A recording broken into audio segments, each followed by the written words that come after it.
நான் சதகத்துல்லா பாக்கவி இன்று மீண்டும் உங்களோடு சந்திப்பதிலே மகிழ்ச்சி அடைகிறேன்.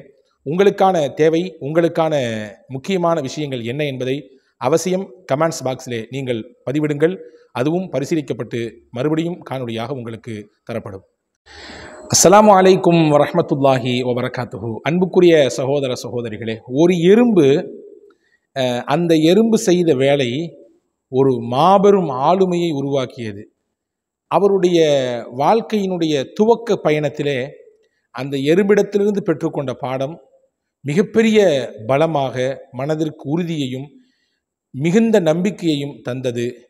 அந்த எறும்பு என்னதான் செய்தது, அந்த மிகச்சிறந்த ஆளுமை யார் என்பதை தான் இந்த காணொளியிலே முழுமையாக பார்க்க போகிறோம். தொடர்ந்து இறுதி வரை இணைந்திருங்கள். நிறைய பாடங்களையும் படிப்பினையையும் இந்த நிகழ்ச்சி உங்களுக்கும் எனக்கும் தரப்போகிறது. நான் சதகத்துல்லா பாக்கவி இன்று மீண்டும் உங்களோடு சந்திப்பதிலே மகிழ்ச்சி அடைகிறேன். உங்களுக்கான தேவை, உங்களுக்கான முக்கியமான விஷயங்கள் என்ன என்பதை அவசியம் கமெண்ட்ஸ் பாக்ஸிலே நீங்கள் பதிவிடுங்கள். அதுவும் பரிசீலிக்கப்பட்டு மறுபடியும் காணொளியாக உங்களுக்கு தரப்படும். இப்னுல் கையும் அல் ஜவுசி என்று சொல்லக்கூடிய ஒரு மகத்தான இஸ்லாமிய பேர் ஆளுமைகளில் ஒருவர். அவர் ஒரு நூல் எழுதியிருக்கிறார், மிஃப்தாஹு தாரி சஆதா என்று அந்த நூலுக்கு பெயர்.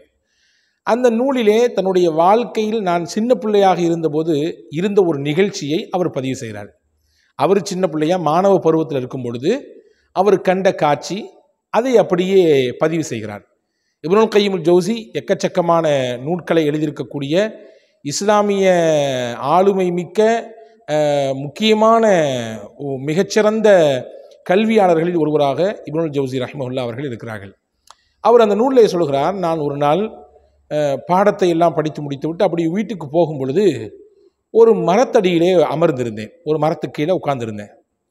அப்படி உட்கார்ந்துருக்கும் போது பார்த்தா நான் ஒரு காட்சியை பார்த்தேன். ஒரு பறவையினுடைய ஒரு சின்ன ரெக்கை, ஒரு சின்ன துண்டு ரெக்கை அதில் கீழே கிடந்தது.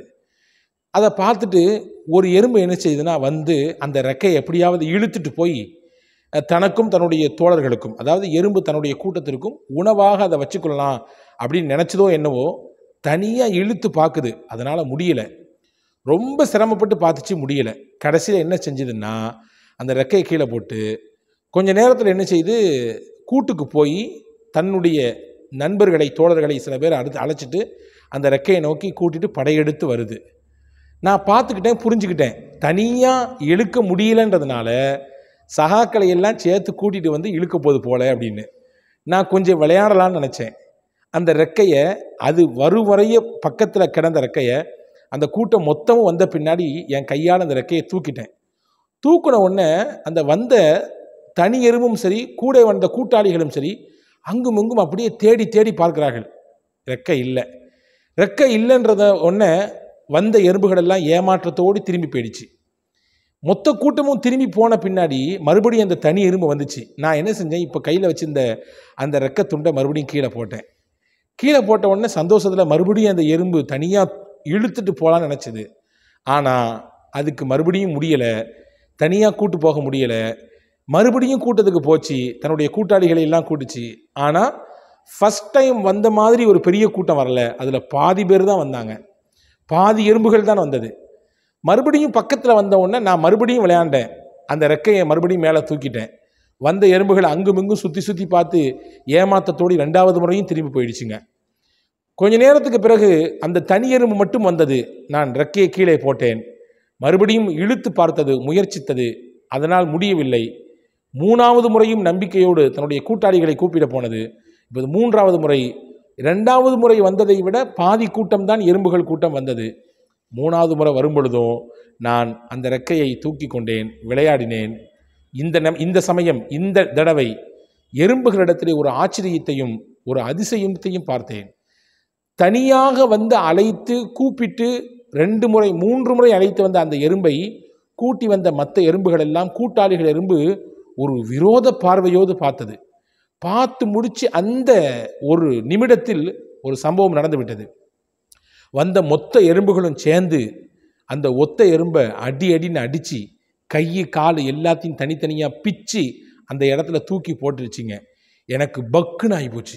என்னடா இப்படி ஒரு சம்பவம் நடந்து போச்சே. அப்படின்னு நினச்சி கையில் வச்சிருந்த அந்த அந்த இறக்கை துண்டை நான் கீழே போட்டவுடன் கூட இருந்த கூட்டாளிகள் எறும்பெல்லாம் நினச்சிருக்குமோ என்னமோ, இந்த வேற யாரோ செஞ்ச வேலைக்கு நம்முடைய கூட்டாளி ஒருத்தரை கொண்டு விட்டோமே என்று கை செய்ததோடு அந்த எறும்புகள் எல்லாம் திரும்பி விட்டது. இது நான் கண்ட காட்சி. நான் என்னுடைய பாடசாலையை முடித்துவிட்டு வீட்டுக்கு போகக்கூடிய வழியில் கண்ட காட்சி. மறுநாள் காலை என்னுடைய ஆசிரியரிடத்திலே போய் இந்த விஷயத்தை சொன்னேன். இப்னுல் கையிம் ஜௌஸி ரஹ்மத்துல்லாஹி சொல்கிறாங்க, இந்த மாதிரி நேற்று ஒரு சம்பவம் நடந்துச்சு, எறும்புகள் கூட்டத்தில் இப்படி ஒரு காட்சியை பார்த்தேன் அப்படின்னு சொன்ன உடனே ஆசிரியர் சொன்னார், அல்லாஹ்விடத்திலே மன்னிப்பு கேட்டுக்கொள் மாணவனே, நீ செய்த காரியத்திற்கு அல்லாஹ்விடத்திலே மன்னிப்பு கேட்டுக்கொள். நீ செய்த ஒரு விளையாட்டினால் ஒரு உயிர் அநியாயமாக பலி கொடுக்கப்பட்டு விட்டது. எறும்பின் கூட்டத்திலே பொய் சொன்னால் அதற்கு தண்டனை மரணம்தான் என்பதை அந்த ஆசிரியர் எனக்கு சொன்னார்.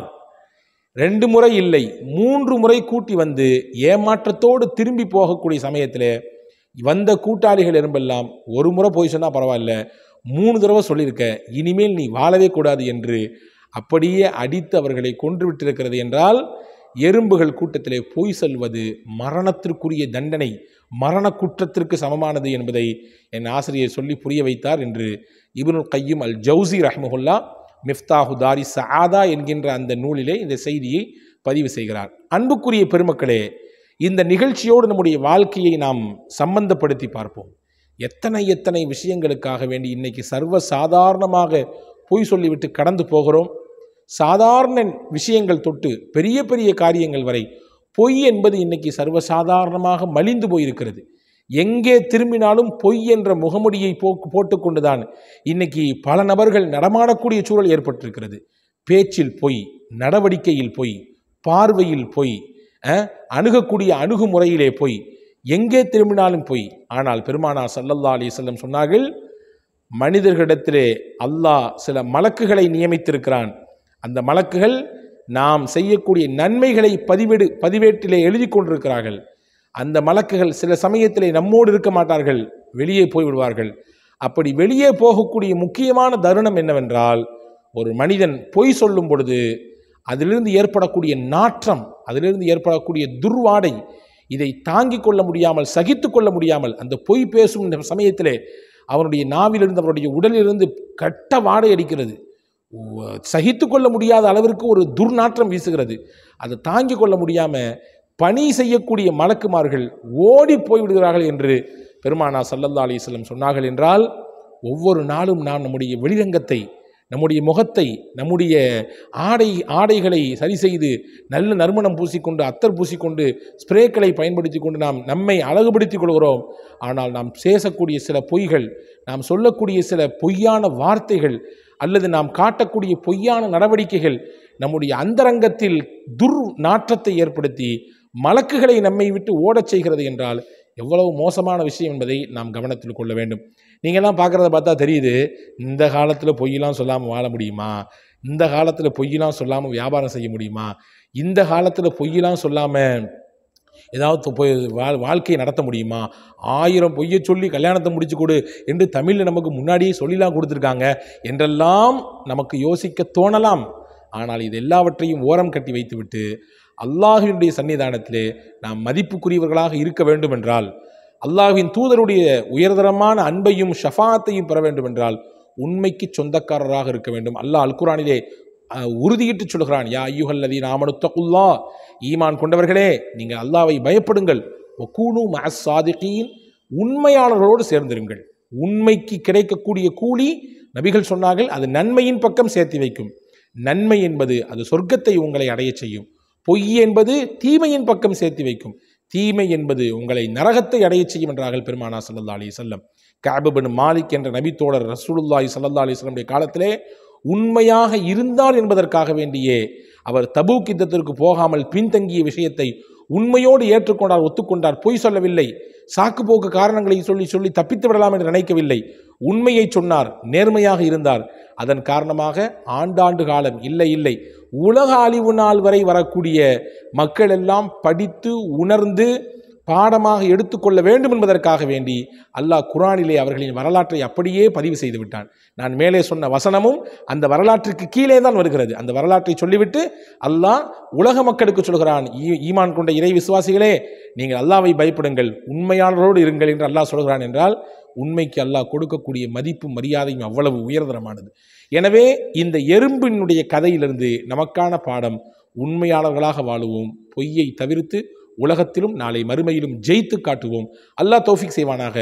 வஸ்ஸலாம். அஸ்ஸலாமு அலைக்கும் வரஹ்மத்துல்லாஹி வபரகாத்துஹு.